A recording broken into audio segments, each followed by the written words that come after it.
국민의힘에서는 더 탐사를 향해서요. 오늘 괴물이라는 단어까지 사용하면서 공격의 수위를 높였습니다. 직접 한번 들어보시죠. 언론의 탈을 쓰고 언론의 자유라는 이름을 팔아 파렴치한 범죄행위를 일삼는 무리가 더는 우리 사회를 좀먹게 해서는 안 됩니다.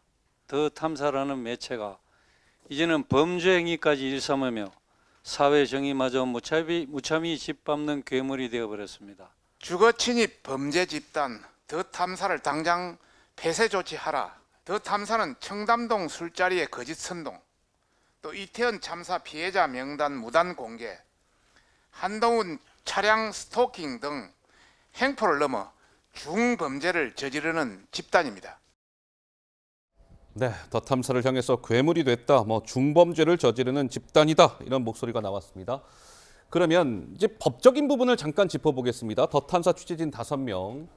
근데 아까 우리 복귀양 위원장께서 잠깐 말씀을 주신 것처럼 지난 2019년에 왜 그 조국 전 장관의 딸 조민 씨 그 집에 방송사 기자랑 PD가 가서 초인종 눌렀다라는 그것 때문에 지금 주거 침입 혐의로 기소가 돼서 재판이 진행 중입니다.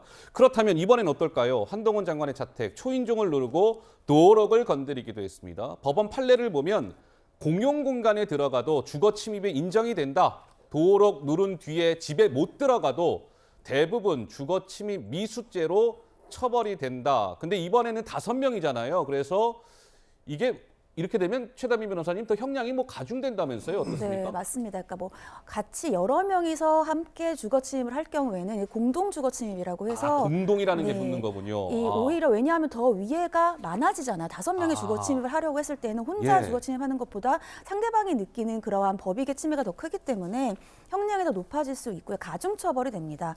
여기에다 더해서 지금 보는 것이 이제 보복 범죄로 고소를 했는데 이 보복 범죄 같은 경우에는 이 특가법에서 정하고 있는데요. 어떠한 고소라든지 고발 같은 것들로 인해서 이 보복할 목적으로 상대방에게 폭행이나 협박, 상해 아니면 본인의 어떠한 그런 범죄를 알고 있는 사람에게 아니면 그 사람의 가족에게 위력을 해야 하는 경우에 적용될 수 있는 범죄입니다. 근데 최 변호사님 이게요. 지금 그래픽이 딱 등장해 있는데 강진구 기자가 그렇지 않아도 그 한동훈 장관 자택을 갔을 때 기습적으로 압수수색했던 기자들의 마음이 어떤지를 한번 한동훈 당신도 공감해 보라는 차원에서 우리가 왔다라고 얘기해서 저게 보복 범죄랑 뭔가 직결된다라는 그런 지적도 있더군요. 네, 그러니까 이제 이 보복 범죄라고 하는 것이 말씀하신 것처럼 이 보복의 목적이 있어야 되는데 이 목적은 사람 마음 안에 있는 거잖아요. 그래서 여러 가지 상황들을 다 같이 봐야 됩니다. 그래서 이 보복 범죄에서의 목적을 입증하기가 상당히 어려운데 말씀하신 것처럼 강진구 기자가 기자들의 마음, 압수수색을 했던 기자들의 마음이 어떤지 한번 당해봐라와 같은 취지의 얘기를 했어요. 그랬을 때는 본인이 고소라든지 고발을 당했던 것에 대한 어떠한 보복의 목적이 있었던 것으로 추정이 가능하기 때문에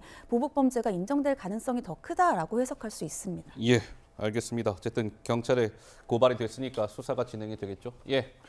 이거는 이제 제가 이런 사안과 관계는 좀 없을 수도 있는데 저도 평생 이제 기자를 하면서 우리 사회의 변화가 어떻게 진행되어 왔는가를 지켜봤는데요. 사실은 우리 사회는 계속 발전해 왔습니다. 과거에 권력 집단이 점점 권력이 사라지는 그런 모습들을 저는 목격해 왔어요. 예를 들면 대표적으로 경찰 과거에 경찰서 가면 얼마나 함부로 대했는지 몰라요, 시민들을. 요새 경찰 많이 달라졌습니다. 공무원들도 마찬가지예요. 구청을 가든지 관공서를 가면 굉장히 친절해졌어요. 그리고 은행도 마찬가지입니다. 은행에서도 과거 같으면 그렇게 자기들 마음대로 했지만 요즘은 정말 얼마나 친절한지 몰라요. 그건 정치 권력도 마찬가지입니다. 과거에 정당이라든가 대통령실이라든가 이런 것도 무소불위의 권력을 행사했던 것에서 점점 더 권력을 내려놓고 있는 그런 모습으로 가고 있어요. 제가 관찰하기에 우리 사회에서 아직도 자기가 굉장히 권력이 있다고 생각하는 두 집단이 있습니다. 어디입니까? 언론과 노조입니다. 언론과 노조. 언론과 노조는 제가 지금까지 한 30몇 년 동안 기자를 하면서 지켜본 바로는 저 역시 기자 생활을 했지만 저희도 어렸을 때는 뭐라고 그랬냐면요. 야, 너 말이야 그냥 수습기자한테 경찰서상 문을 발로 팍 차고 들어가갖고 말이야 반말로 질문하고 말이야 이렇게 교육을 받았었어요. 저희도 나이가 좀 더 들어가면서 야 이게 얼마나 말이 안 되는 그런 교육이었는가를 깨닫게 되고 우리 사회가 그렇게 가면 안 된다는 것들을 저희는 생각을 하고 있는데 아직도 일부 사람들은 언론이라는 것만을 내세우면 자기는 무슨 행동을 해도 된다. 이렇게 생각하는 후배 기자들이 있는 게 아닌가 이런 생각이 들고요. 예. 노조도 나는 이렇게 노조라는 이름만 걸면 길거리에서 사람들을 마음대로 그 통행을 막고 불법 행위를 해도 되는 게 아닌가 이렇게 생각하는 것 같아서 예. 안타깝고요. 모든 권력이 권력을 내려놓듯이 우리도 우리 사회 법질서 체제 안에서 자기의 권리를 주장을 했으면 좋겠다 이런 생각이 듭니다. 이 알겠습니다. 부분에 대해서 예. 제가 짧게 좀 말씀드릴게요. 언론과 노조, 언론은 어쨌거나 우리 사회의 일종의 빛과 소금의 역할을 담당해야 된다라는 네. 것들이 이제 국민들의 바람인데 그러지 못한 모습들을 왕왕 보여오고 있죠. 그것은 뭐 대형 언론이든 혹은 신생 작은 언론이든 마찬가지입니다. 그런데 이 부분 더 탐사의 취재 행위가 뭐 옳다라고 말씀드리는 것이 아니고 이런 부분 때문에 언론 전체가 그렇게 매도당해서는 안 되겠다. 물론 앞으로 국민들에게 좀 더 신뢰받는 언론으로서 성장하기 위한 노력을 언론 종사자들도 함께 노력을 해야 되겠지만 예. 그렇게 매도거리가 돼서는 안 된다라는 생각 하나 하고 또 하나 노조는 여전히 권력자가 아니라 우리 사회 약자이기도 합니다. 그들을 약자들이 같이 모여서 알겠습니다. 그들의 약한 부분을 주장하는 것 이것을 권력으로 얘기하는 부분에 대해서 네. 저는 조금 생각을 달리합니다. 네. 예, 저도 취재 현장에서 보면서 많은 부분이 바뀌었다고 느꼈는데 가장 안 바뀌는 것은 제왕적 대통령제인 것 같아요.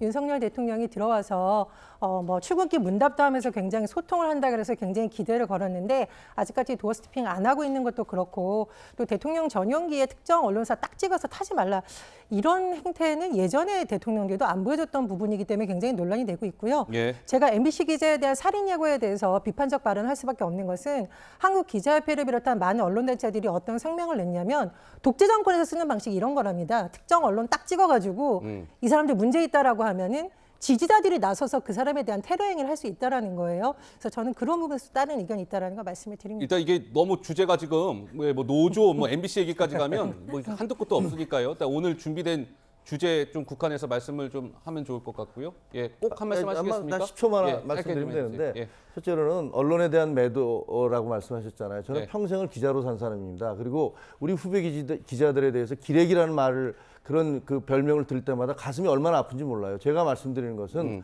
언론이 변화를 해야 되고 그리고 이 시대의 변화에 맞춰서 법 테두리 안에서 해야 된다는 그런 취재를 하고 활동을 할 때 그렇게 해야 된다는 고언을 말씀드리는 것이 매도 아니고요. 알겠습니다. 또 하나는 노조, 약자. 그렇습니다. 우리 사회 노조 가입률 10%에서 12%밖에 안 되는데 네. 정말로 노조도 가입하지 못한 중소기업이라든가 그 많은 그 힘든 분들이 있어요. 그렇지만 대기업 노조는 이미 권력 집단이 됐습니다. 예. 방송 전에 제가 농담으로 우리 방송을 한 2시간 해야 되겠습니다라고 했는데 진짜 2시간 해야 되겠네요. 이 얘기만 해도 하루 종일 할 수 있습니다. 예, 알겠습니다. 자, 하여튼 뭐 여러 가지 좀 토론이 조금 이제 확산이 됐는데요. 자, 첫 번째 주제는 여기서 마무리하도록 하고요.